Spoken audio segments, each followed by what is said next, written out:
Welcome everybody to the Single and Stiletto Show. I'm Suzanne Oshima and I'm a dating and relationship coach and founder of Dream Bachelor and Bachelorette and also of Single in Stilettos.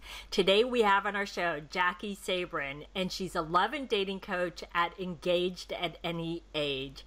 And I'm so excited to have her here today because today we're talking about how to overcome your fear of abandonment. And honestly, ladies, I think every single person has this fear. So don't think you're alone in this.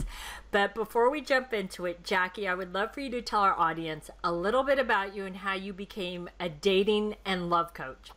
Thank you, Suzanne, for having me on the show. It's such a pleasure to be here. And ladies, I became a love and dating coach because of my own struggle and journey to love. I went through all the ups and downs that all of you are going through. And when I realized that I really couldn't solve the problems that I was having, I reached out and hired a coach. And from that experience, I blossomed and opened up in ways that I had dreamed of doing someday. And because of that, I was so inspired to turn around and then help women to become more empowered and to heal their broken heart so they can have everything they want in their life. And that's really the key, is to healing your past hurts and empowering yourself so that you can have everything that you want. And so I'm really passionate about the work that I do. And then I went on to meet my soulmate on Match.com. We've been married for 3 years and I've never been happier. So I'm really excited to share my strategies with you and talk about how to overcome the fear of abandonment. Aw, I love that. So, can you tell the ladies how they can overcome this fear? Because I know sometimes that when a woman's been hurt before in a relationship or marriage, or she feels abandoned, it's one of those things where sometimes it can almost, quote unquote, paralyze them from moving forward. So, how can a woman overcome her fear of abandonment?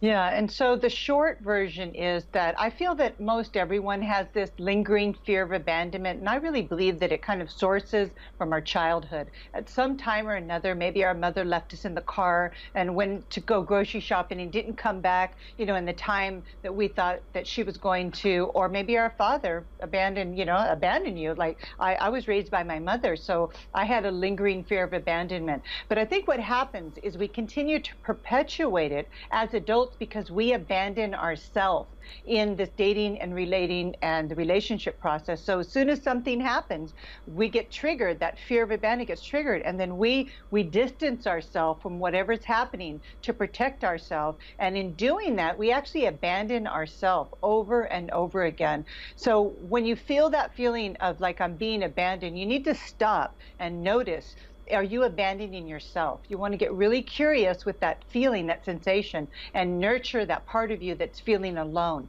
that's feeling like no one's there for you. Because here's the thing, you have to be your own best friend. You're there for you. Show up as your own best friend. Don't abandon yourself when you're feeling alone. Comfort yourself, nurture yourself, love and accept yourself. And the more you practice these are principles of self-parenting. The more you parent yourself, just like if you had this little inner child living in you, the more you scoop up your inner child and give her the love and adoration and acceptance that you really long for, you will start to feel whole again. And that feeling of abandonment will really start to subside. And then when you go into the dating and a guy doesn't call you back, that fear of abandonment, you can nurture that part of you until you start to feel really safe inside.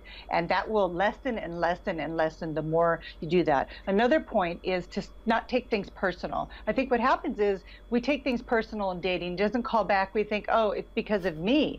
So don't blame yourself for everything that happens. You're only responsible for half of the equation. I mean, if he doesn't call you back, then he just saved you a lot of time. Start looking to the benefits of dating instead of looking to the things that you don't like. Look at all the things that you do like he just saved you so much time, and to just really stop taking things personal in dating. I know that's very hard to do because it seems so personal.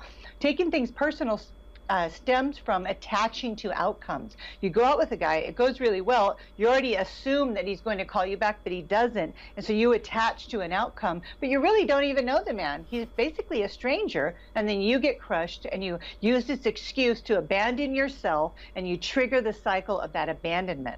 So you can step out of that by just bringing awareness to it, because healing accompanies awareness.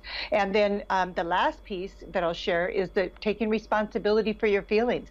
So and I know that word responsibility can be really, like overwhelming, but it's response able. Your ability to respond to yourself when you have that feeling. So the only way to release the feeling is to go through it, to allow yourself to feel it, nurture yourself, and then release it. The more you do that, the more and more you do that, it actually atrophies. It starts to subside and it shrinks. But when you avoid it, when you push it down, it's kind of like a beach ball. When you push your feelings down, what happens? It's like you try to push that beach ball down in water. When you're at the beach, what happens to the beach ball? It pops back up, right? So the more you suppress your feelings, the bigger it gets. So starting to really take responsibility for how you feel and feel better faster, and you will start to overcome your fear of abandonment. I love that you used an analogy of the beach ball, because I could totally picture that just popping up, and it's like, oh God. But Jaki, I want to, because it's funny when you were saying all of these things about women and their fear of abandonment, and one of the things that occurred to me, because I'm sure you've seen this happen before with some of your clients, is where like you use that thing of they've gone out on a date, but let's just say they've gone out on several dates, but all of a sudden she doesn't hear from him, and she doesn't hear like a text or a call from him, and it's not like it's gone on for days, but it's just maybe a day or two. And then have you seen where a woman starts to panic, like you said, and then what she does is she sabotages it by says, oh, I don't want to see him anyways, and then she kind of ends it, and then she kills it because of her fear of abandonment. Have you seen that before? Yeah, I have. That's pretty common. And so how you can avoid that is to, first of all, don't attach. Don't attach to outcomes. If you're dating a man, you have to give it like 4 or 5 dates to really know if it's really going to be something. Until then, you want to continue to observe him, his actions. Are they consistent with his words? If you haven't allowed the 4 or 5, 6 dates to go by, you really don't know him, and you're making assumptions. And then so what happens is you go unconscious, you make assumptions about him, and then when he disappears, you're devastated but you weren't really present to what was happening to begin with. So you need to be more present to what's going on when you're interacting with him, watching for those signs and monitoring his actions and his words, and it won't be such a surprise to you. Now, I know some men ghost women, and I think that that's because they don't want to hurt your feelings, and that's kind of a part of dating, and we don't always get to know, but just know that whenever that happens, that there's somebody better, and the faster you can bounce back from that, the sooner you can get on with it. And so processing disappointment is so important. There's going to be some natural disappointment that comes with dating. You have to feel the disappointment and then release it. If you don't feel and release it, you become discouraged. And that's just same with the basketball, the beach ball. The disappointment's a natural feeling. It's a normal, natural feeling. We all have disappointments. Giving yourself permission to feel and release the disappointment so that you don't repress it, because then it happens again, and then you feel this massive disappointment, and it just continues to snowball. So you're really learning to process your feelings more and more, and releasing those feelings and getting back in balance, and continuing to observe men until they really show up and consistent with their actions and words. You're just dating. Exactly. So these have been some great tips. So Jaki, I know you have a free gift for the ladies, so can you tell them about it? Yes, I love sharing my soulmate assessment, ladies. It's a short quiz.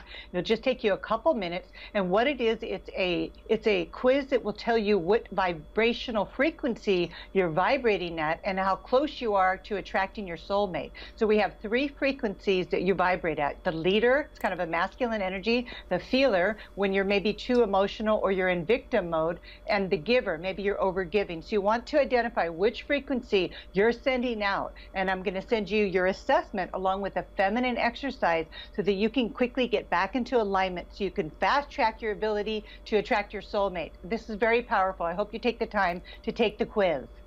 Awesome. So ladies, if you'd like Jaki's free gift, just click below the video. And if you're listening to the podcast, just go to singleandstilettos.com and look for Jaki's interview.